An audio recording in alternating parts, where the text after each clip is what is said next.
Let's talk about the Strait of Hormuz. For decades, it's been one of the most critical arteries for the entire global economy. You know, that tiny waterway where a massive chunk of the world's oil flows? But right now, that artery is basically blocked. And it's created a crisis that, frankly, nobody seems to have a clear solution for. So before all this chaos really kicked off, this was the normal pulse of global energy. Every single day, you'd see an average of 49 ships, we're talking tankers, huge cargo vessels, squeezing through this passage. It was like clockwork, a predictable flow that literally powered the world. And now, this. Traffic has absolutely plummeted to just 5 ships a day, and even that number feels shaky. I mean, for all practical purposes, the choke point has been choked off. The flow is now just a trickle, and it's sending massive shockwaves through the global economy, and it raises a huge question. And this, right here, is the central mystery we're unpacking. With all the advanced tech, the aircraft carriers, the overwhelming firepower, why can't the US military just go in and reopen a strait that's only 3 kilometers wide? Well, the answer is a lot more complicated and honestly a lot more alarming than you might think. So what's really stopping the most powerful military on the planet? On the surface, the problem sounds like something straight out of an old war movie, but with a terrifyingly modern twist, a massive, sophisticated naval mine threat laid out by Iran. And the challenge here is just the sheer diversity of what they're using. We're not just talking about those simple, spiky mines you see in cartoons. Oh no. Iran has this huge arsenal, with CBS News estimating it's somewhere between 2,000 and 6,000 mines. They've got the whole shebang. Regular floating mines, fixed mines that are anchored to the seabed, and even advanced bottom-dwelling mines that can basically launch themselves at a passing ship. And because a lot of these came from Russia and China, you know they're not simple, outdated tech. Look, you don't have to take my word for it. This is a quote from David Petraeus, the former CIA director. He wrote in The Hill that just a handful of mines, maybe 10, maybe even less, is enough to bring all traffic to a complete stop. And why is that? Because the fear of hitting a mine is just as effective as the mine itself. No shipping company is going to risk it. Which leads us to the most obvious question, right? The US Navy has ships that are literally built for this exact job. So why aren't they out there clearing a path? Well, this is where the story takes a really shocking turn. For years, the US Navy had the perfect setup. They kept 4 of their best-in-class Avenger minesweepers right there in the neighborhood, stationed in Bahrain. They were perfectly positioned to deal with exactly this kind of scenario. It was the plan. It was the whole contingency. But they're gone. In what you can only describe as an unbelievable failure of foresight, those ships were pulled out of the Gulf and decommissioned before this crisis blew up. The main tool the US had for this specific threat was just taken right off the board at the worst possible time. So what's left? Well, the US does have a more modern ship, the Littoral Combat Ship, the LCS. It's got all this fancy high-tech gear for hunting mines, but there's a fatal flaw. Sweeping for mines is slow, dangerous work, and the LCS is designed to do it pretty much on its own, with very little protection. Out in the open ocean, maybe that works, but in a narrow strait, with Iranian drones and missiles just over the horizon, it's a sitting duck, a really easy target. And it's not like you can just solve this from the air either. Even the legendary A-10 Warthog, a plane literally built to destroy things on the ground, can't effectively spot and destroy mines that are underwater. So the US is stuck in a situation where both its naval power and its air power are basically neutralized for this one critical job.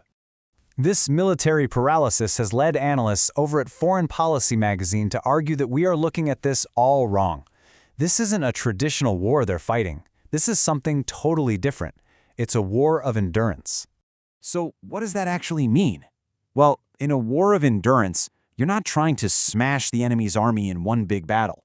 No, the goal is to create so much constant chaos, economically, politically, militarily, that your opponent just gets exhausted. Their will to fight completely collapses. You don't win by defeating them. You win by outlasting them. And this, right here, is the core of the problem. You've got 2 sides playing 2 completely different games on the same board. The United States is still thinking in traditional terms. Find the bad guy, destroy the bad guy, declare victory. But Iran knows it can't win a head-to-head fight, so its goal is to just cause maximum chaos, drive up global pressure, and wait for the US to be forced to back down. And we're seeing them run this playbook step by step, closing Hormuz, That's step one. But they're also targeting shipping, which spikes oil prices. They're striking civilian and military targets in nations allied with the U.S. And according to the FBI, they're even getting ready to activate sleeper cells in other countries. The goal isn't to beat the U.S. Navy. It's to make the world so unstable that the price of staying in the fight just becomes too high for Washington. So this brings up a really crucial question. If the United States has walked right into this strategic trap and its bleeding resources and political capital, who's just sitting on the sidelines watching all this unfold with a big smile on their face? And the answer, of course, brings us to the other two global powers who are playing a very different and much, much longer game here, Russia and China. Let's just put it bluntly. For China, this whole conflict is basically a gift. They are watching the U.S. get stuck in a geopolitical swamp, and according to analysts, they are absolutely thrilled about it. Let's just break down exactly why this is such a win for them. First, their oil supply isn't really threatened. They're still getting oil from Iran, and more importantly, they've built up a massive 200-day strategic reserve. Second, they get a front-row seat to watch their main rival, the U.S., get bogged down and weakened. Third, this is an intelligence goldmine. They can sit back and watch how U.S. air defense systems perform against Iranian drones and missiles, gathering priceless data. And finally, every single day the U.S. looks like it can't protect its allies or global shipping, its reputation in the region takes a hit, and China's influence grows. Russia, on the other hand, is playing a much more active role. According to a CNN report, Russia isn't just giving Iran intelligence. No, they are providing specific tactical guidance. They're teaching Iran how to use their drones, how to plot flight paths, and time their attacks to get around sophisticated U.S. and allied air defenses. They're literally coaching Iran on how to make their strikes count. And by all accounts, that coaching is working. Iran has successfully hit really sensitive radar installations at allied bases in Jordan, Bahrain, and Qatar.